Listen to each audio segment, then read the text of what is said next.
Se nesse tabuleiro você vê a possibilidade de entrar uma figura absolutamente nova, alguém absolutamente novo, que ninguém ouviu falar, um empresário, alguém com uma visão moderna, que venha para mudar totalmente os conceitos administrativos. Você acha plausível, acha possível que uma figura dessa tivesse sucesso nessa política populista, rasteira, rastaquera, brega, caipira de Taubaté? É complicado. Eu acredito até que possa haver alguém que queira aí participar desse grande desafio. Mas, com certeza, sendo um empresário e conhecendo, né, como um bom empresário, provavelmente um bom estrategista, ele vai perceber as dificuldades que ele vai ter de até mesmo expressar e de mostrar que política pública a gente não tem que tratar só efeito, você tem até que tratar o efeito, porque você está gerenciando o problema naquele momento ali.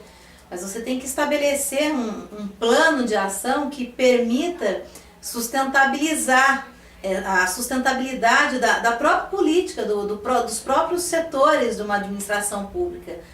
E precisa, né, no caso da visão empresarial, as pessoas acham que o serviço público não tem que dar lucro. Não, pelo contrário, o serviço público tem que dar lucro sim. E o maior lucro que o serviço público pode dar é a satisfação do cliente. Eu acredito que essa visão a gente precisa trazer para a administração, como também parar com essa palhaçada de que para ser, de repente, diretor de um departamento, ou um gerente de área, ou sei lá qual outro cargo de confiança, ele é meu amigo, então eu vou colocar ele lá para ser. A gente tem que começar a valorizar mais o conhecimento, colocar pessoas técnicas, com habilidades técnicas, para poder gerar um serviço melhor para a população. E muitas vezes as pessoas não entendem. E às vezes as pessoas me perguntam assim, Polina, mas às vezes você fala essas coisas, o pessoal não vai entender. Eu falei assim, mas precisa alguém assumir o risco de falar o que as pessoas precisam ouvir, não só o que elas querem ouvir. E é muito fácil chegar aqui, gritar, ou então lá na Câmara, sapatear lá na tribuna, xingar, ficar brava com o prefeito, ficar brava com, sei lá, com todo mundo. E aí, o que eu vou resolver? A minha braveza vai gerar benefício? Se for gerar agora, se eu só estou fazendo aquilo que as pessoas gostam, de repente valorizam um político que é bravo, não, eu prefiro fazer. Eu não estava satisfeita aqui com a maneira como os professores eram tratados em Taubaté. Mas ao invés de eu só esbravejar, eu estava brava, ficava brava, tudo. Mas eu fui estudar, aprimorei os estudos e hoje a gente conseguiu inverter a situação. Em termos de salário, em 2005 a gente tinha o pior salário da região dos professores de Taubaté, em sua maioria. Né? Na verdade, todas as P1 de educação infantil e P3. Que era a herança do senhor José Bernardo Ortiz, Justamente. O pior prefeito da história de Taubaté. E aí, resultado, mas não é todo mundo que acha isso, né? E aí, não é todo mundo que é inteligente também, né? É complicado. é o populismo. E na outra ponta, hoje, a gente tem o quê? Um dos melhores salários da região. E olha que o pessoal está reclamando, porque a gente tem hoje o professor carreira. ganha quanto? Por favor, esclareça para nós. Olha, iniciar um professor na rede municipal de Taubaté por 40 horas semanais, ou seja, você trabalhando a semana toda, o dia inteiro, tira na faixa perto de R$3.000. Eu pergunto para você, comparando com o estado de São Paulo, qual o professor estadual? Olha, então um supervisor de ensino do estado me mostrou outro dia Olerite, R$3.200, bruto. Quer dizer, um supervisor que precisou ter experiência em sala de aula no estado e, passar por concurso, uma série de coisas, ganha isso. Quer dizer que ele ganha igual a um professor que trabalha 40 horas do município de Taubaté. E um professor do estadual ganha quanto? Professor estadual... 40 horas semanais. 40 horas, eles não podem mais fazer a jornada de 40, né? Então eles complementam em outras redes. Então a jornada deles é mais reduzida. Mas a hora-aula deles estava em torno de R$3, se não me falha a memória. Então R$3 a hora-aula, dia, 5 horas aula dias, R$15. Na semana, 15 vezes 7. Olha, eu sei que... 7 e 5. Então, o professor da rede estadual, no final do mês inicial, não chega a R$800, com todos os benefícios que tem. Meu Deus. Outro dia eu estava conversando com uma professora. Eu falei, a minha mãe aposentada, uma pessoa extremamente dedicada, muita gente deve conhecer ela aqui, a professora Mércia Gama. Ela é aposentada e ganha R$1.200 por mês.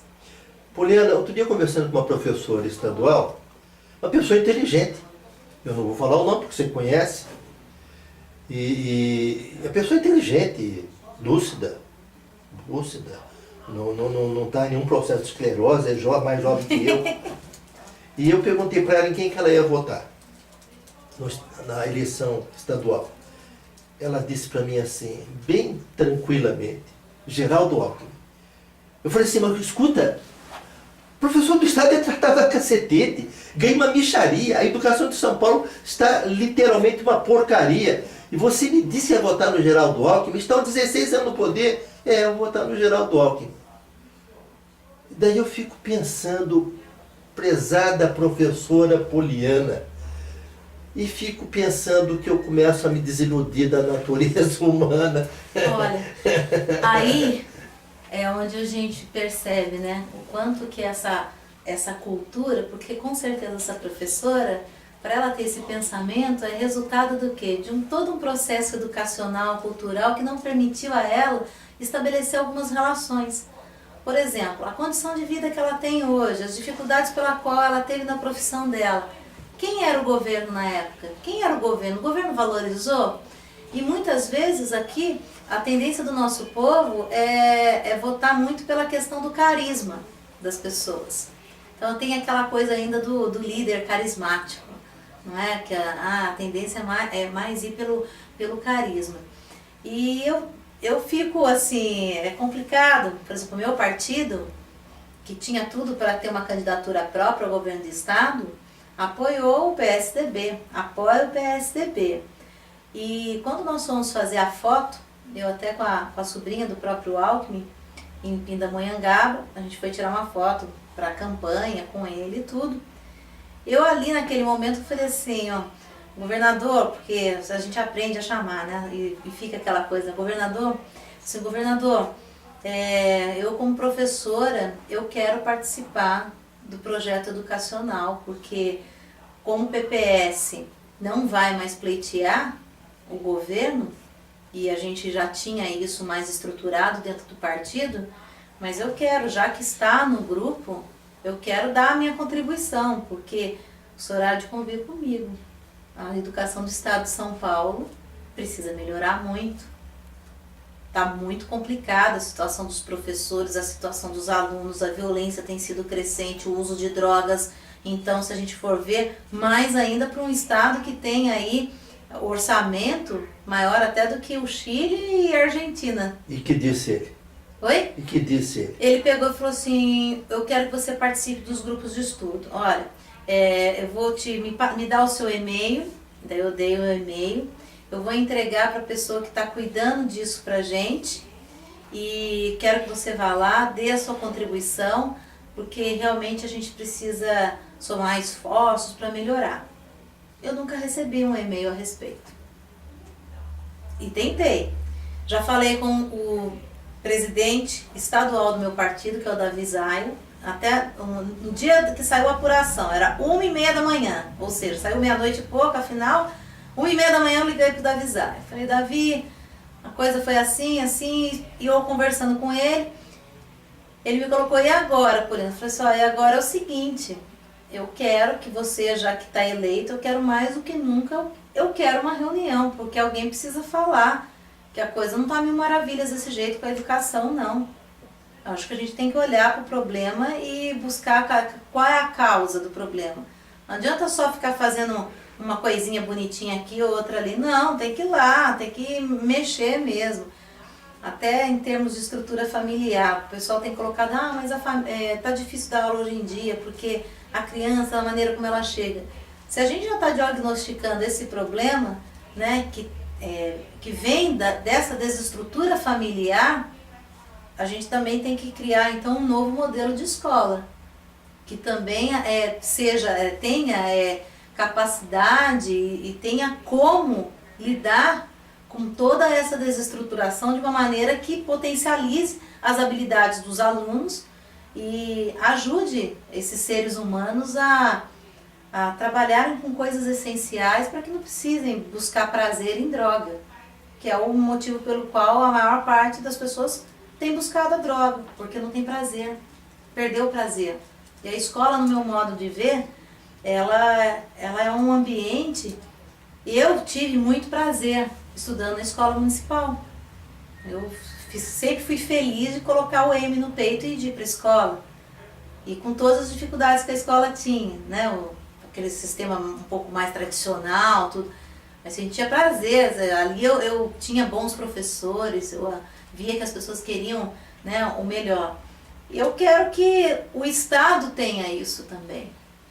Quando eu me candidatei a deputada federal, além da visão assim um pouco mais macro que a gente tem a respeito de educação pública, e até com trabalho já aprovado em Brasília, apesar de não ser deputada, mas eu tenho trabalho aprovado no Senado e com créditos à minha pessoa, por parte de um senador de outro estado, do Paraná, que é o Osmar Dias, porque o próprio deputado do meu partido, para quem eu levei o trabalho, desconfigurou o meu projeto. E infelizmente não levou à frente na Câmara Federal. Mas eu não posso desistir. No partido, o partido escolheu apoiar o PSDB, então a escolha que eu tive, a partir de então, por conta de fidelidade partidária, tudo, é de, dentro desse time, procurar mostrar para eles que tem coisas que precisam ser corrigidas. Você falou então que o PPS apoiou o PSDB e você dá a conotação de que isso não foi do seu agrado.